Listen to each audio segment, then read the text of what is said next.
we're talking about sparkling wines. Heather, how are sparkling wines made? Well, we're going to start with champagne. Why not? Well, wait, but what is the difference between a sparkling wines and champagne? Wow, that is a really good question. There's a lot of people that want to know what's the difference between a champagne, a cava, a prosecco.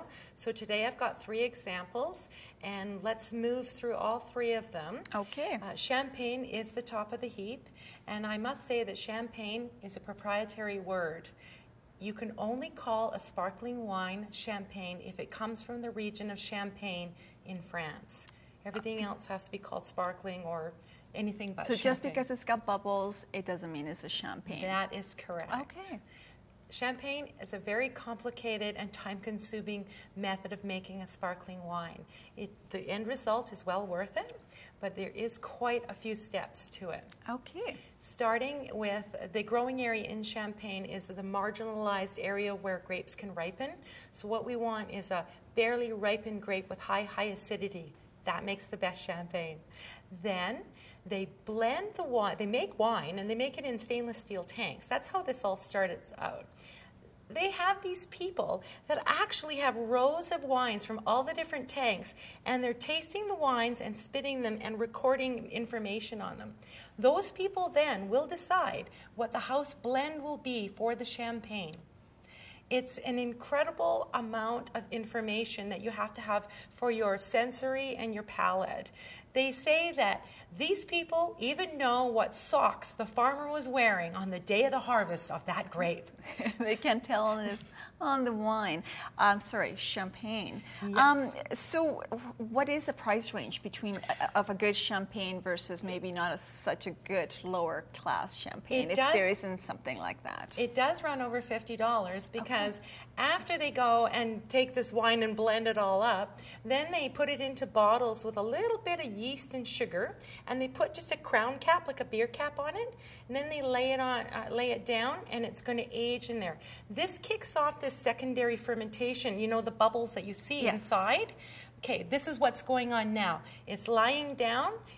All the bubbles are forced to stay in there, but they're being created by the yeast eating the sugar, and carbon dioxide is being made. So how long would a good bottle of champagne take? They'll sit that for a few months, and as they do it, it's really interesting. They do this thing called riddling, and they turn and tip the bottles until they're standing on end.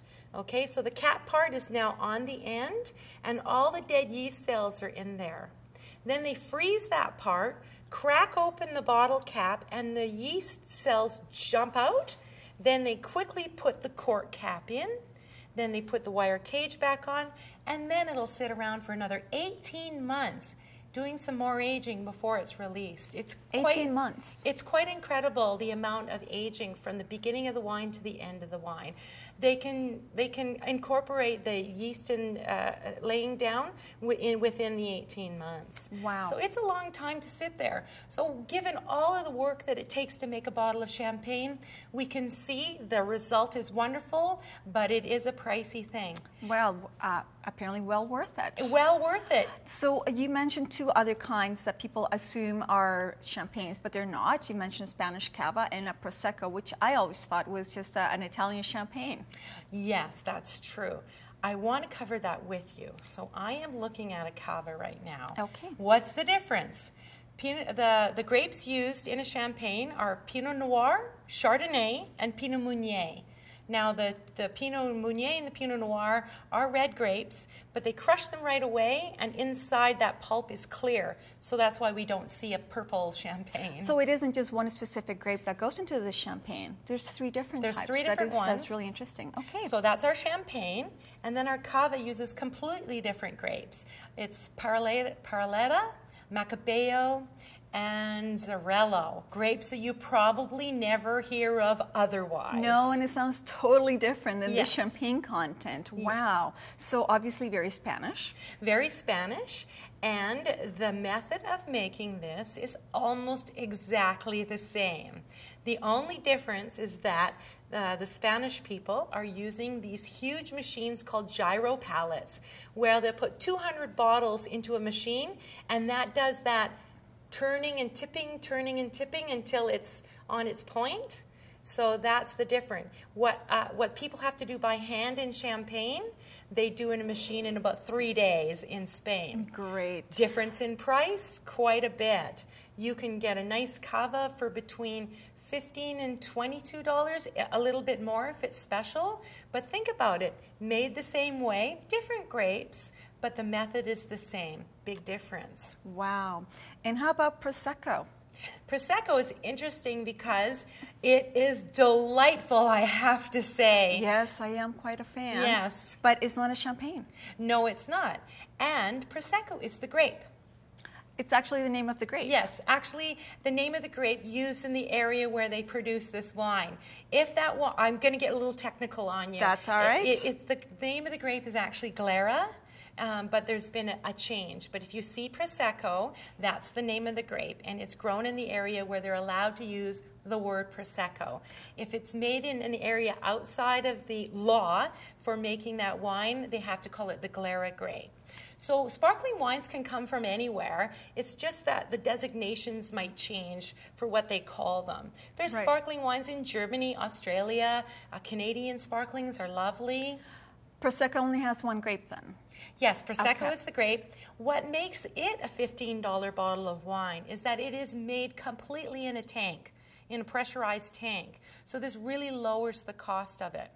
It's not meant to be fancy. It's meant to be something that you would enjoy on a summer day or with a little bit of food or just about any time. But it does feel fancy because of the bubbles. I think that's why a sparkling wine, you just feel so special about it. You're having a nice dinner, or you're having, Christmas, whatever the occasion might be.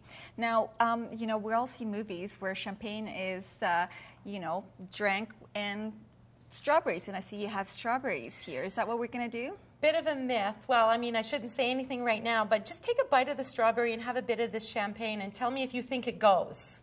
Oh, this sounds like a test. Okay. Okay.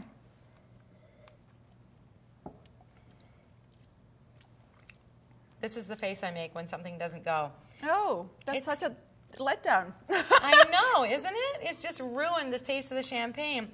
I don't know if maybe in other countries their strawberries are more fruity and sweet, but in Canada our strawberries kind of taste like this, and they do not go with champagne. No, that was wrong. That was all wrong. That was all Yes. wrong. Yes. So now I'm going to get you to try a potato chip. A potato chip with champagne. Yes. Heather. Well, we wouldn't normally do it. We could finish this and then go on to one of the other ones if you like. But my point is that the acidity and the brightness of the sparkling wines go with salt. Acidity and salt go together because acidity makes your mouth water, and then salt will dry out your mouth. So eating the salty foods won't dry out your mouth because you're sipping something acidic like champagne, and it goes. I'm gonna try it. Okay, so we're gonna try it. Salty, salty.